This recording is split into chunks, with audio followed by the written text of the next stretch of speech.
Akkayyapalem green belt ఏరియాలో YCP నాయకులు ఏర్పాటు చేసిన వైఎస్ఆర్ విగ్రహం తొలగింపుపై 4వ పట్టణ సీఐ విజయ్ కుమార్ వివరణ ఇచ్చారు. విగ్రహం ఏర్పాటు తొలగింపుపై వైసీపీ కూటమి నాయకులు పోలీస్ స్టేషన్ జీవీఎం అధికారులకు పరస్పరం ఫిర్యాదు చేసినట్లు తెలిపారు. గుడ్ ఈవినింగ్ అండి, నా పేరు విజయ్ కుమార్. నేను 4th టౌన్ ఇన్స్పెక్టర్ గా పనిచేస్తున్నాను.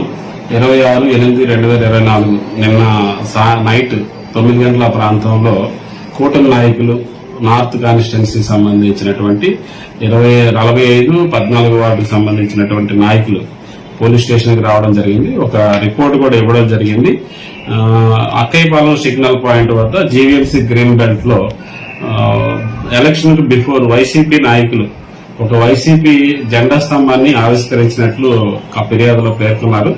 అది ఎలక్షన్ కోడ్ సందర్భంగా దాన్ని తొలగించినట్లు, అదే ప్లేస్ లో వీళ్ళు August 15న జెండా ఎగరేయడానికి జీవీఎంసీకి పర్మిషన్ అడిగితే వాళ్ళు నిరాకరించినట్లు తెలియజేశారు.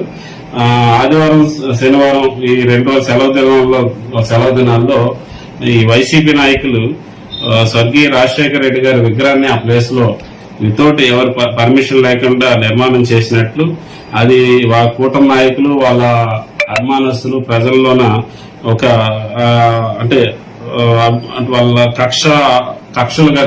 కక్షలు ప్రేరేపించే విధంగా ఉన్నాయని ఒక రిపోర్ట్ ఇవ్వడం జరిగింది. అదేవిధంగా ఈ రోజు మధ్యాహ్నం 1 గంట సమయంలో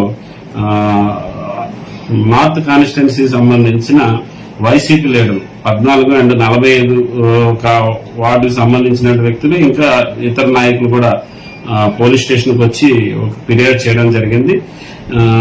వాళ్ళు ఏదైతే వైఎస్ఆర్ విగ్రహాన్ని అక్కయ్యపాలెం గ్రీన్ బెల్ట్ ఏరియాలో ప్రతిష్ఠించుకున్నారు, దాన్ని టీడీపీ నాయకులు అండ్ కూటమి నాయకులు ధ్వంసం చేసినట్లు, విగ్రహానికి ధ్వంసం చేసినట్లు రిపోర్ట్ చేశారు. వాటి మీద చర్యలు తీసుకోమని ఫిర్యాదు చేశారు. వాస్తవంగా జరిగిన విషయం ఏంటంటే అదే విషయాన్ని కూడా సోషల్ మీడియాలో వాళ్ళు వైరల్ చేస్తున్నారు. వాస్తవంగా జరిగింది ఏంటంటే పోలీస్ స్టేషన్ కి ఎలాగైతే రిపోర్ట్ ఇచ్చారో టీడీపీ నాయకులు, అలాగే జీవీఎంసీ అధికారులు కూడా వాళ్ళు ఫిర్యాదు చేయడం జరిగింది. నిన్న మా నైట్ రౌండ్స్ లో రాంపట్ల గారు అండ్ బీట్ వాళ్ళు కూడా ఉండేటప్పుడు జీవీఎంసీ అధికారులు కొంతమంది ఆ పరిసర ప్రాంతాల్లో జేసీబీతో ఉండేటప్పుడు వాళ్ళని ప్రశ్నిస్తే జీవీఎంసీ అధికారులను తెలియజేశారు. వాళ్ళకి అందిన ఫిర్యాదు మేరకు ఏవైతే అక్రమంగా కట్టడం జరిగిందో వాటిని తొలగిస్తున్నామని తెలియజేశారు.